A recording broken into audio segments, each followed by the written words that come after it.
Heureusement, la comtesse arriva juste à temps et emmena Lars dans le bureau du directeur. Le directeur a comparé l'espace entre les dents de Lars à l'empreinte de la blessure fournie par le chef de la police, ce qui a finalement blanchi Lars de tout soupçon. Pendant ce temps, Ivy a confronté Alyssa, exigeant de savoir pourquoi elle avait débarqué. Alyssa n'a pas eu d'autre choix que de révéler qu'elle avait rencontré un vampire qui l'avait mordu, bien qu'elle ait caché plus de détails. À ce moment-là, Hendrik, visiblement bouleversé, a pris Alyssa à part. Ivy, reprenant son souffle à la hâte, semblait abriter ses propres sombres secrets. Hendrik a interrogé Alyssa sur la raison pour laquelle elle avait quitté le navire, se demandant si elle avait consommé du sang humain. Les vampires ne doivent pas boire de sang humain avant d'avoir 18 ans. Agacée, Alyssa a rétorqué qu'elle n'avait pas bu de sang, mais qu'elle avait presque embrassé un garçon. Oups, elle a fait une erreur avec cette confession. Elle a ensuite admis avoir rencontré un garçon humain. Hendrik était presque livide, se reprochant d'avoir été distrait ces derniers temps et de ne pas s'être occupé d'elle correctement. Alyssa, sentant les rumeurs, insista et découvrit que Hendrik était tombé amoureux d'un autre vampire de l'ombre sur le navire. Cependant, les relations sont interdites entre vampires de l'ombre, et ils se promirent tous les deux de garder les secrets de l'autre. Pendant ce temps, Ivy trouva Lars et lui dit qu'Alyssa avait rencontré un vampire en ville, et qu'elle savait que cette personne était du clan Yuppé.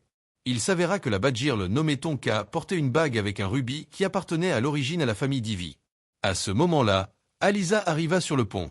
Ivy était sur le point d'entamer une conversation lorsque soudain la main d'Alyssa brilla et dans une vision, elle vit Dracula attraper un nœud de corde et entrer dans une illusion de bord de mer. Avec son arrivée, le monde s'éclaira et tonna, faisant sortir les parents d'Alyssa de son esprit.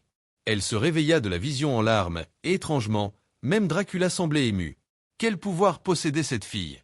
À ce moment-là, Alyssa, ne sachant pas comment expliquer ses larmes, s'enfuit du pont mais fut rattrapée par la comtesse.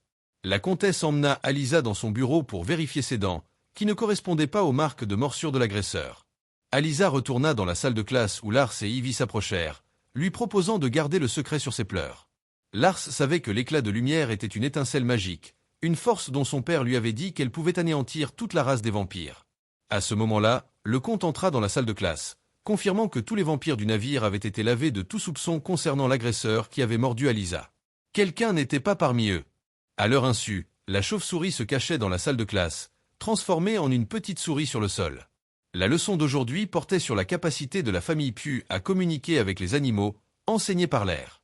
Malcolm se moqua de cette capacité, mais la comtesse, agissant de manière décisive, le traîna jusqu'à la fenêtre et ouvrit les rideaux. Malcolm poussa un cri aigu lorsque la lumière le brûla. L'héritier Pugh libéra un essaim de papillons de nuit et récita un sort. Les papillons bloquèrent rapidement la fenêtre, sauvant Malcolm. La comtesse lui rappela de se souvenir de la leçon d'aujourd'hui. Après le cours, Alyssa et ses amis se dirigèrent vers les ponts inférieurs du navire. Ivy informa Alyssa qu'elle avait vu Dracula transformer Tonka et avait regardé Tonka avaler une bague en rubis. Ivy avait suivi Tonka sur le navire, avec l'intention de récupérer le rubis et de partir, quel que soit le sort de ceux qui étaient à bord. Cependant, l'attitude d'Alyssa a changé la vie d'Ivy, et elle a décidé de rester et d'aider Alyssa à découvrir les secrets. Alyssa a révélé à Hendrik que quelqu'un cherchait le rubis, lui demandant de rester vigilant. Alors qu'Hendrik était impliqué dans une relation amoureuse avec la fille de l'ombre, Alyssa ne pouvait s'empêcher de les avertir de faire profil bas. Hendrik prévoyait de demander l'approbation du conseil du clan pour que les vampires de l'ombre s'engagent dans des relations, malgré le risque de punition pour lui et la fille de l'ombre. Submergé par l'amour, Hendrik était profondément impliqué, ce qui a bouleversé Alyssa. Elle est sortie en trombe, mais Hendrik l'a suivie, espérant qu'elle comprendrait ses sentiments. Juste à ce moment-là, un cri de la fille de l'ombre a résonné dans la pièce. Elle avait vérifié la sécurité du rubis lorsque Badgirl lui a tendu une embuscade. Au moment où ils sont arrivés, la fille de l'ombre était morte. Alors qu'Alyssa poursuivait la Badgirl, le comte et la comtesse se réveillèrent trop tard, croyant à tort qu'Hendrik était responsable de la mort de la fille de l'ombre et le firent emprisonner ailleurs. Alyssa perdit la trace de la chauve-souris en ville, mais tomba de manière inattendue sur la chasseuse de vampires Calvina et son fils Niku, qui l'invitèrent à dîner. Alyssa était nerveuse, craignant que son identité de vampire ne soit révélée. Elle fut surprise de trouver le même livre chez Niku. Calvina, méfiante, tendit délibérément à Alyssa un collier crucifix, mais Niku intervint et gronda sa mère lorsqu'il vit la main d'Alyssa brûler à cause du crucifix. Alyssa récita rapidement un sort qu'elle avait appris en classe, qui étonnamment fonctionna, lui permettant de porter le collier. Rassurée, Calvina leur permit de sortir. Alyssa rendit le collier à Niku après une agréable conversation, mais Ivy se précipita, lui faisant signe d'attendre. Puis Alyssa embrassa Niku avant de partir avec Ivy. En apprenant que la comtesse avait l'intention d'exécuter Hendrik, Alisa a confronté le directeur, qui a exigé des preuves que Hendrik n'était pas le meurtrier. Lars a utilisé sa capacité de lecture des pensées pour sonder les personnes présentes et a découvert que le directeur était au courant. Quelqu'un en voulait au rubis. Punir Hendrik avait deux objectifs, éviter la panique à propos des rubis ciblés et punir un vampire de l'ombre pour une romance non autorisée. Le trio décida de prouver l'implication de Dracula et Tonka, et le livre de la maison de Niku était un indice crucial. Il prévoyait d'aller en ville avec Alisa pour distraire Niku pendant que Lars et Ivy volaient le livre, qui relatait l'histoire de Dracula. Il est rapporté que lors d'une bataille, quelqu'un a trompé Elisabetta en lui faisant croire que son mari était mort. Accablée par le chagrin, elle a choisi de mettre fin à ses jours. Lorsque Dracula revint victorieux et la trouva morte, ses cris invoquèrent le diable. Dracula échangea son âme contre l'immortalité, mais Elisabetta ne supporta pas de devenir un monstre et refusa de vivre. Alors que Dracula tenait sa femme, ses larmes se mêlèrent au sang d'Elisabetta, créant 13 rubis. Le nœud de corde dans la vision d'Alisa était significatif. Si Dracula le détachait, les portes de l'enfer s'ouvriraient, ce qui pourrait potentiellement faire revivre Elisabetta. Cependant, si un vampire avec une âme humaine le détachait, cela pourrait mettre fin à toutes les vies de vampires. De plus, l'étincelle dans la main d'Alisa était un vestige de l'humanité de Dracula, lui permettant de le sentir. Pendant ce temps, Tonka, dans le but d'acquérir le rubis, ciblait le malheureux Malcolm. Elle séduisit facilement le garçon instable, et avec son aide, se cacha dans le manteau du frère d'Alisa. Pendant ce temps, Dracula arriva dans un cimetière où le rubis du clan Bove était enterré. Ce rubis pouvait lui donner l'intrépidité au soleil. Pour protéger le trésor, la famille avait scellé un faisceau de lumière solaire à l'intérieur du tombeau. Dracula devait attendre le bon moment. Lorsque la lumière disparaissait, il sautait pour récupérer le rubis pendant que ces vampires de l'ombre bloquaient la lumière du soleil à l'extérieur. Dracula réussit à obtenir le rubis. Invisible de lui, Alisa observait tout. Lars interrompit ses pensées, prévenant que quelqu'un approchait.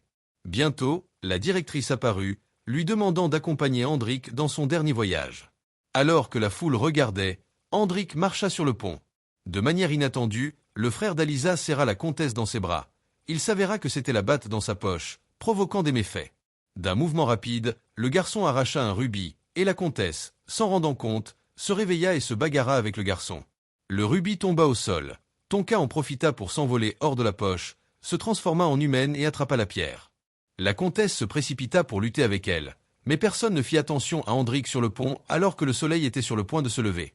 Lars eut une idée et communiqua par télépathie avec Alisa, lui disant qu'elle et Dracula étaient désormais unifiés dans leur pouvoir. Par exemple, la capacité récemment acquise de résister à la lumière du soleil était désormais également la sienne. En entendant cela, elle se précipita sur le pont et poussa Hendrik dans la cabine. Elle se prélassait au soleil, indemne. C'était son premier contact avec la lumière du soleil. L'instant d'après, Tonka mordit le CEST, prit le rubis et s'envola comme une grosse chauve-souris. La blessure sur la main de la fille correspondait à la preuve, dissipant Hendrik de tout soupçon. Tout le monde fit ses adieux à la malheureuse fille de l'ombre. Hendrik incinéra personnellement son amant tandis que Tonka, tenant le rubis, partit dans une grotte pour faire son rapport à son maître. À la surprise de Dracula, Alisa pouvait désormais supporter la lumière du soleil.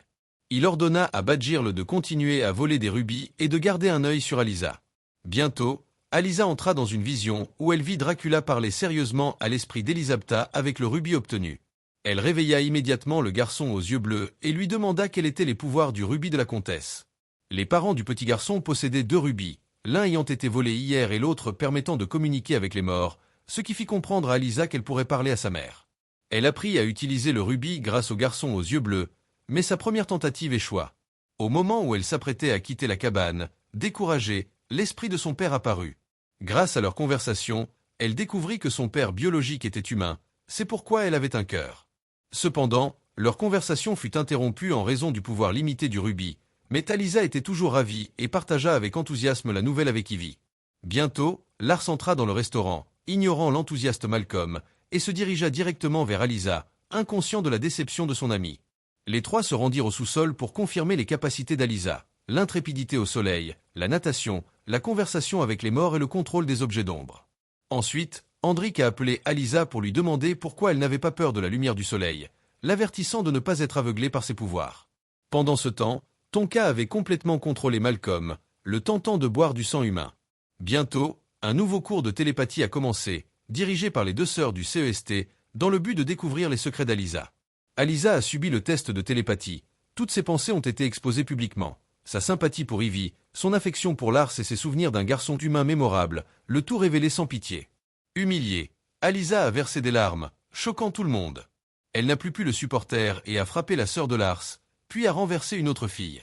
Elle a même étranglé le CEST à distance, étant presque contrôlée par le pouvoir de Dracula en elle, jusqu'à ce que son frère la réveille à temps. Le cœur brisé, Alisa a couru hors de la salle de classe vers une partie déserte de la ville, espérant parler à sa mère, qui a refusé de se présenter. Alisa sauta alors dans la mer, mais même cela ne put la calmer. Elle finit par s'enfermer dans une cellule. Pendant ce temps, Ivy avait l'air solennel. Elle prit une paire de ciseaux et partit à la recherche de son frère, sur le point de révéler quelque chose d'important, mais s'arrêta en voyant Alisa. Il semblait qu'elle cachait des secrets. De l'autre côté, Dracula se retrouva en difficulté. Il fut confronté à un chasseur de vampires borgnes, armé d'un pistolet chargé de balles d'argent et portant un rubis. Le chasseur vint le chercher. Dracula ignora les avertissements de l'homme et jeta les rubis collectés dans une tombe. Le chasseur de vampires ligota ensuite les mains de Dracula. Il avait le rubis invisible du clan suisse Kamata, qu'il recherchait secrètement. Dracula voulait utiliser les capacités du chasseur de vampires pour trouver plus de rubis.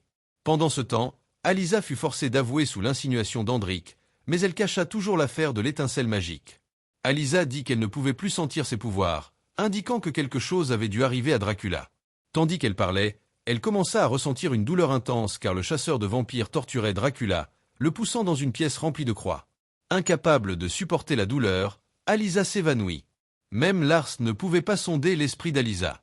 Il ne restait qu'une seule méthode dangereuse. Les trois frères et sœurs devaient unir leurs efforts pour entrer dans l'esprit d'Alisa, mais cette méthode était interdite. Lars n'avait vu son père l'essayer qu'une seule fois. Un faux pas pouvait le faire se perdre dans l'esprit d'Alisa. Le directeur débarrassa la pièce des objets non essentiels et Lars, sans hésitation, entra dans l'esprit d'Alisa, qui ressemblait à un labyrinthe géant. Il aperçut Alisa et se lança rapidement à la poursuite de la silhouette, mais la perdit. Soudain, Alisa vit des pièces éparpillées sur le sol. C'était son amant, Niku, assis en hauteur, en train de lancer des pièces. Lars, le voyant, ne put s'empêcher de se mettre en colère, mais Niku disparut en un clin d'œil. La voix d'Alisa venait d'un endroit sombre, cherchant continuellement l'aide de Lars. Le garçon, tenant une torche, chercha la source de la voix et découvrit des souvenirs de l'enfance d'Alisa.